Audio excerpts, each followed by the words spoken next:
মন্দির 32 নম্বর বাড়ি ভেঙে দিয়েছেন। এবার আপনারা বিমান সিন্ডিকেট ভেঙে দিয়ে প্রবাসীদের জীবনকে সহজ করে দেন। 2024-এর 5 আগস্টের গণবিপ্লবে ছাত্র জনতার অবদান সবচেয়ে বেশি ছিল এবং তার সাথে সবচেয়ে বেশি ছিল আমার প্রবাসী ভাইদের অবদান।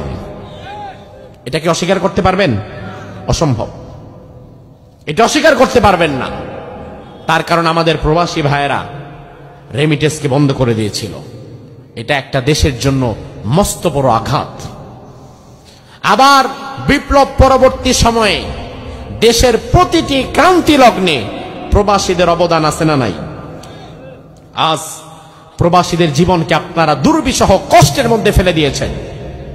বিমানের টিকিট সিন্ডিকেট করে করে 50,000 টাকার টিকিট নিয়ে যাওয়া হয়েছে 1.5 লাখ 2 লাখ টাকায়। কেন? একজন প্রবাসী দেশের বাহিরে যে কাজ করে, একজন প্রবাসী দেশের বাহিরে যে কাজ করে, সে মামু বাড়ির মধ্যে কাজ করে না। একজন প্রবাসী দেশের বাহিরে যে কাজ করে, সে রাজা বাদশার হালতে কাজ করে টাকা উপার্জন করে না, সে শুয়ে বসে খেয়ে টাকা উপার্জন করে না।